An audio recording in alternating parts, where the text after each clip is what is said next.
So this is Adelle, and we've only caught up because we had this weird thing happen a few years ago, and my stuff around not being able to let go and let people off the hook, and then also my stuff around not even having the ability to ring someone and go, listen, I've got all this stuff, and so I can just shut down, and then I just. And this is a pitter quality I've found out, that the pitter quality is the person that can go, fuck, and that's it. You're dead to me, Like, I can do that. I can really cut people off. Whereas, you're so different to that. And Adelle reached out to me when she saw my posting on Facebook around what I'm doing. And this just happened yesterday, and I'm going on Saturday, and we've spent the afternoon, and we're just fully in love with each other, and we always were, and it's like that. And you're starting this incredible journey tomorrow with my Hep C treatment. But I just want to say something about conflict. Yes, do. And, you're so good at the reason that it's probably a different experience for me is because, that conflict to me it's kind of like a daily thing when you're married or you've got a kid. They're always kind of do something that's off the cuff that kind of annoys you.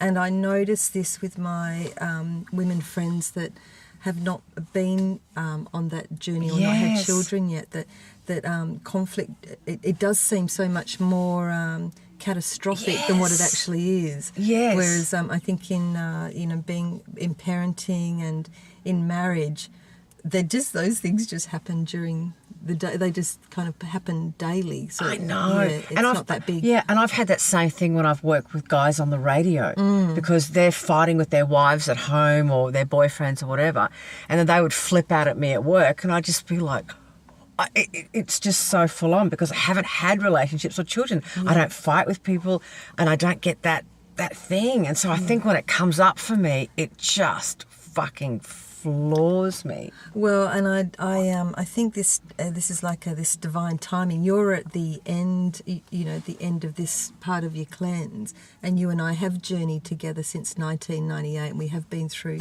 so much together and had such a deep love and respect. Yes. And in many ways, you saved my marriage. By really calling me on. Jessica is extremely honest, and if you were to share with her the situation that you're in relationship, Jessica you are just so honest in calling. You've called me on my stuff in my marriage, just beautifully. It's like, oh, well, honey, you have done that, and that's a bit. That's actually been really helpful to have that level of honesty. From somebody, I admire. I love that. I am quite the phone counsellor. She does good phone. It does good. That's been my unpaid work and my gift to my people, my counsel. And I've been to all sorts of counsellors over the years, but there is no better counsellor than you, Jess. Aww. Which is amazing. Thanks, honey. It's amazing that you're so insightful around that without having been through marriage yourself. But it's just like you see through the human dynamics. But it's because I channel, because the force just comes through me, and because I've got that memory, which gets me into trouble when it comes to my feelings getting hurt by people, because I fucking remember everything, which that's the real darkness of that gift. Like, it's a hard gift to have because you fucking remember too much. Yeah, right? and I forget everything because I'm a bit of a stoner.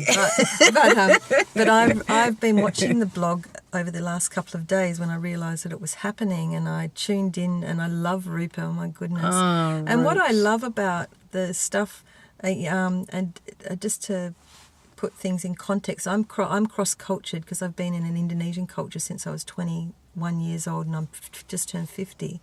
But a lot of what Rupa was talking about is what I was taught in becoming cross-cultured is those those sorts of energies. And so it was really lovely watching those, you going through this Ayurvedic journey and having to really learn a lot of those concepts. And I think the timing of us reconnecting, that you're at the end of this detox, but actually this is a whole new I'm at the beginning. Now. I'm totally at the beginning. And so, whenever you want, when you want to reconnect with any of those Eastern concepts of centering and accepting things as they are or whatever, and just kind of, going with where you're at. I'm kicking and screaming. She's so good at that stuff, and that's because I'm not that I know, but I think Delle's like quite Vata and Kapha, whereas I'm the Pitta, which is like the, So yeah, and I think that's when we're so similar. We're both Cancerians. We've got so much in common, but we've had these sorts of things. It's it's really profound. And your last day of your cleanse and my first day of taking a pharmaceutical drug for a disease that I've had in my body for 29 years. Actually really profound. Isn't it amazing? I want to come back and talk all about this medication because it's actually, isn't that interesting that the phone went, she's so rock and roll, Del. Listen to that, mate. Love Bowie. Back in a second.